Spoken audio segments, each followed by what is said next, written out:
guys, perkenalkan nama saya Brit Mutiara Here dengan NIM 2301140139, Prodi PGSD, Fakultas Keguruan dan Ilmu Pendidikan, Universitas Nusa Cendana.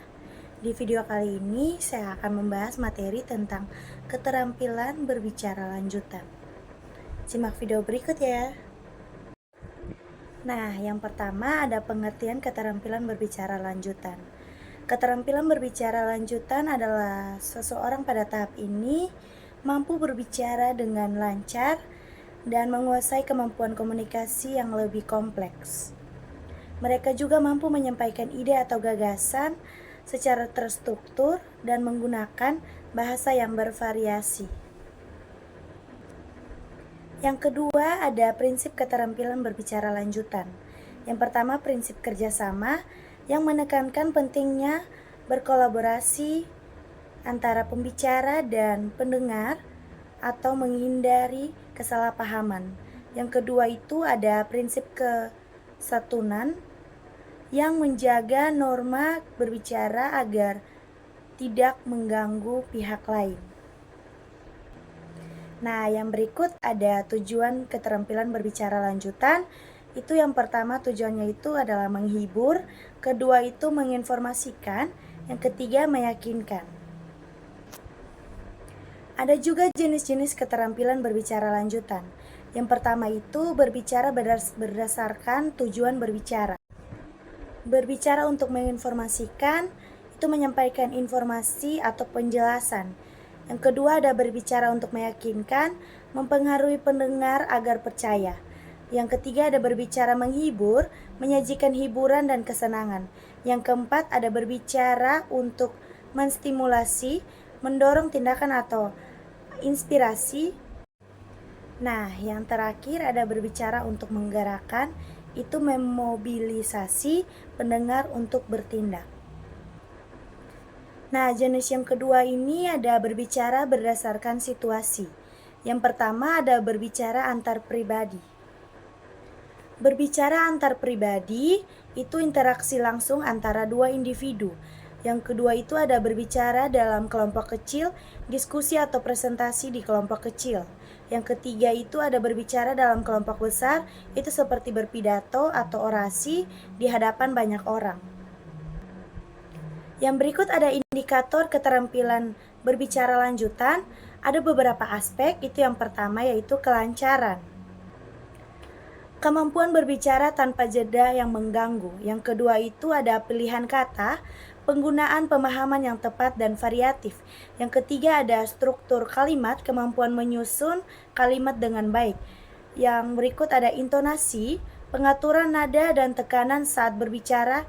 Dan yang terakhir itu ada artikulasi, kejelasan dalam pengucapan kata.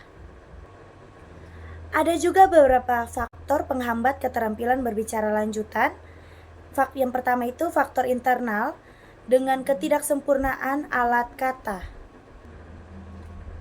Masalah fisik yang mempengaruhi kemampuan berbicara.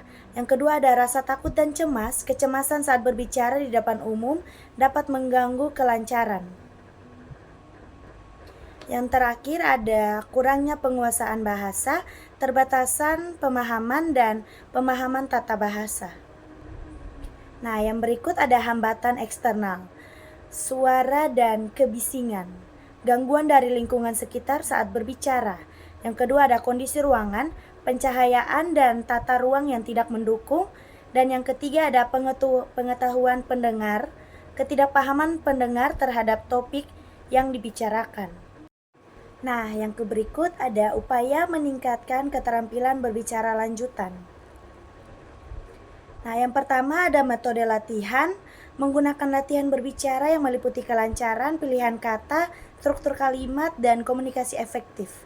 Yang kedua ada metode sosiodrama, mendorong siswa untuk berperan dalam situasi sosial, sehingga mereka dapat mengekspresikan diri dengan lebih baik. Yang ketiga ada metode mendongeng, kerincingan siswa untuk berlatih berbicara dengan cara menyenangkan dan kreatif.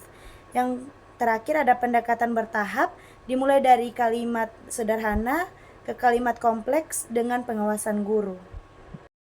Nah, yang berikut ada metode keterampilan berbicara lanjutan. Di dalam metode ini ada beberapa tahapan. Yang pertama, tahapan pemula. Ada metode ucap ulang dan metode lihat ucapan. Nah, metode ucap ulang ini itu seperti mengulang kata atau kalimat yang didengar, dan metode lihat ucapan itu seperti mengucapkan kalimat berdasarkan gambar.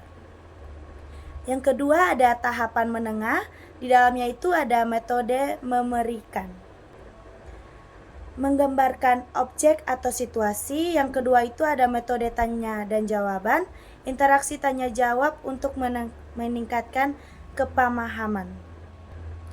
Nah, yang ketiga ada tahap atas, yaitu metode bercerita, menceritakan pengalaman atau cerita fiktif. Yang kedua itu ada metode bermain peran, memerankan tokoh atau meningkatkan ekspresi dan kepercayaan diri.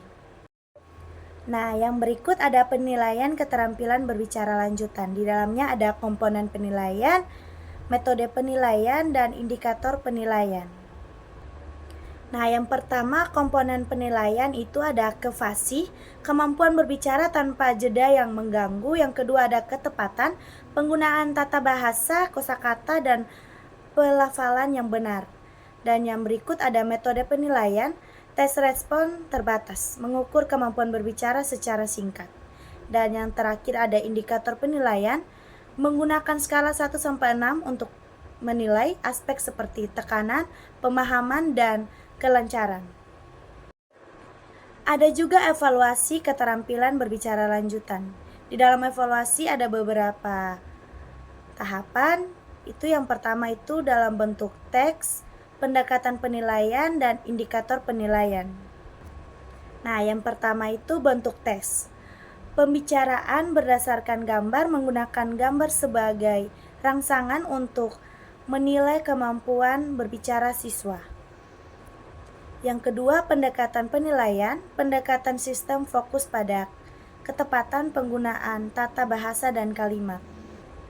Nah, yang terakhir ada indikator penilaian, yaitu kelancaran tetap pilihan kata, struktur, kalimat, dan kemampuan berkomunikasi secara efektif.